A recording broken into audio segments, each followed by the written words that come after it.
بسم اللہ الرحمن الرحیم ثم یتعوذ سرا للقراءۃ۔ نماز کے طریقے کا بیان چل رہا تھا، تفصیل کے ساتھ صاحب کتاب علامہ شرن بلالی رحمۃ اللہ علیہ نماز کا طریقہ بتلا رہے تھے۔ تو ہم آگے شروع کریں گے کہ ثم یتعوذ سرا للقراءۃ، پھر نمازی تعوذ کہے گا آہستگی سے للقراءۃ، قرات کے لیے، یعنی تعوذ سے مراد اعوذ باللہ من الشیطان الرجیم پڑھنا ہے۔ پھر نمازی اعوذ باللہ پڑھے گا آہستگی سے قرات کے لیے، فیاتی بہ المسبوق للمقتدی، فیاتی بہ المسبوق تو ادا کرے گا بہی اس تعوذ، یا فیاتی بہی یعنی آئے گا اس کے ساتھ، مطلب یہ کہ نمازی تعوذ پڑھے گا۔ کون سا نمازی؟ المسبوق، جو مسبوق ہے، مسبوق تعوذ پڑھے گا، للمقتدی نہ کہ مقتدی، یعنی مسبوق وہ نمازی ہوتا ہے جس کی ایک یا دو رکعتیں رہ گئی، اور جب اس کی ایک یا دو رکعتیں رہ جائیں اور نماز کا جب امام سلام پھیر دے اور وہ اپنی تنہا جب نماز پڑھ رہا ہوگا تو اس وقت وہ مسبوق تعوذ پڑھے گا۔ مقتدی یعنی جو شروع سے ہی امام کے ساتھ نماز پڑھ رہا ہے وہ تعوذ نہیں پڑھے گا، اس لیے کہ اس نے آگے قرات نہیں کرنی۔ احناف کا موقف یہی ہے، اور اس پر دلائل بھی بہت سارے موجود ہیں کہ امام کے پیچھے مقتدی سورہ فاتحہ یا قرات نہیں کرے گا۔ دلائل کی یہاں گنجائش نہیں ہے، کسی اور مقام پر اس کی بحث آئی تو انشاءاللہ العزیز عرض کروں گا۔ تو بہرحال چونکہ مقتدی نے قرات نہیں کرنی ہوتی، اس لیے بسم اللہ الرحمن الرحیم اور قرات جو ہے تعوذ جو ہے وہ نہیں پڑھے گا۔ تو فرمایا کہ فیاتی بہ المسبوق للمقتدی، تو تعوذ کو ادا کرے گا مسبوق نہ کہ مقتدی، جب اپنی ایک یا دو رکعتیں مکمل کرنے کے لیے کھڑا ہوگا تو اس وقت وہ تعوذ پڑھے گا۔ وَيُؤَخِّرُ عَنْ تَكْبِيرَاتِ الْعِيدَيْنِ، وَيُؤَخِّرُ اور وہ مؤخر کرے گا، یعنی تعوذ کو مؤخر کرے گا، عن تکبیرات العیدین، عیدین کی تکبیروں سے، یعنی عیدین کی تکبیروں سے تعوذ کو مؤخر کرے گا۔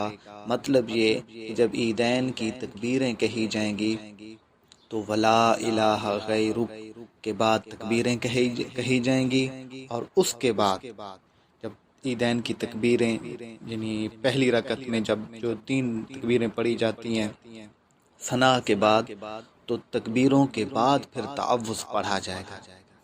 یہی بات بتلا رہے ہیں وَيُؤَخِّرُ عَنْ تَكْبِيرَاتِ الْعِيدَيْنِ، اور تعوذ کو مؤخر کرے گا عیدین کی تکبیروں سے، پہلے عیدین کی تکبیریں کہی جائیں گی پھر اس کے بعد تعوذ پڑھا جائے گا۔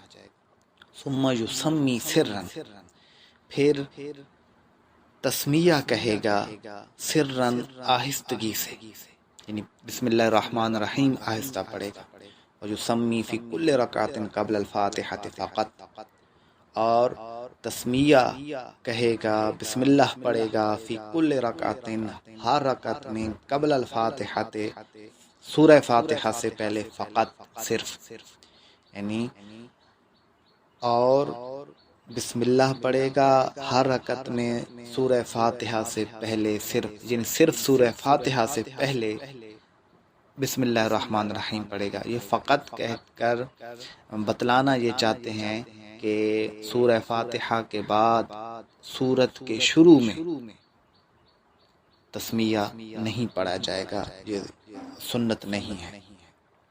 ثم قرأ الفاتحہ، پھر قرات کرے سورہ فاتحہ کی، وَأَمَّنَ الْإِمَامُ وَالْمَأْمُومُ سِرًّا، اور آمین کہے امام اور معموم یعنی مقتدی آہستگی سے۔ امن سے مراد آمین کہے، اور آمین کہے امام اور مقتدی آہستگی سے۔ امام اور مقتدی جو ہوں گے وہ آہستگی سے آمین کہیں گے۔ آہستہ کیوں کہیں گے، اس پر بھی دلائل موجود ہیں، لیکن یہاں دلائل کی گنجائش نہیں ہے۔ یہ نہیں کہ کسی شخص نے اگر کوئی حدیث وغیرہ پڑھ دی تو یہ سمجھ لیا جائے کہ احناف کے پاس دلائل ہی نہیں ہے۔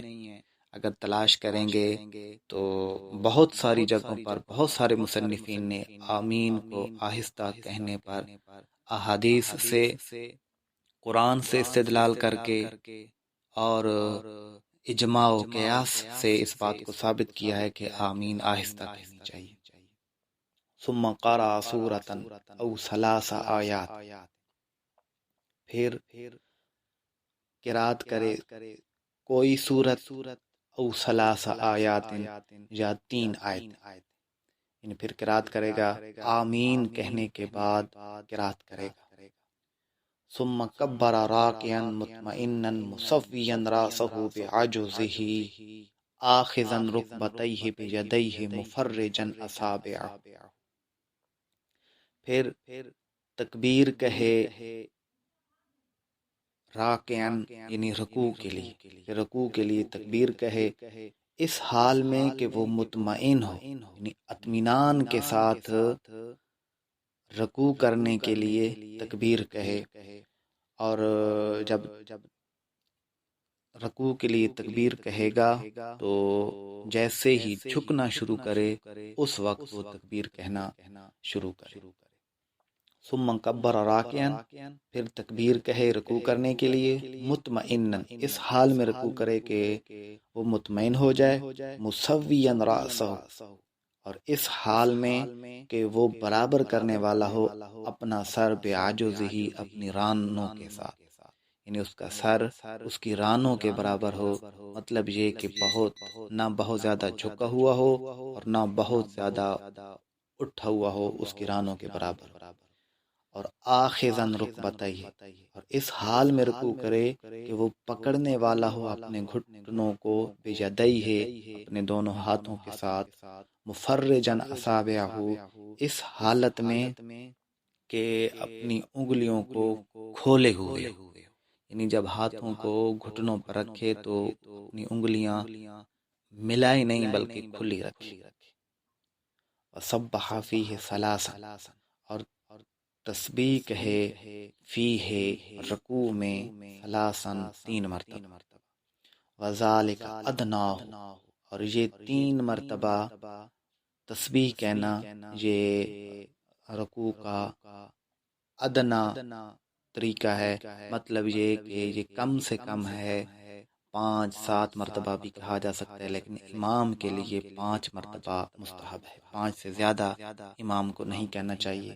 ہاں تنہا نماز پڑھ رہا ہے تو اس کے لیے طاق مرتبہ تسبیحات کہنا مستحب ہے۔ ثم رفع راسہ، پھر اٹھائے اپنا سر، واطمأن، اور مطمئن ہو جائے، قائلاً یہ کہتے ہوئے سمع اللہ لمن حمدہ، سنا اللہ نے جس نے اس کی تعریف کی، یعنی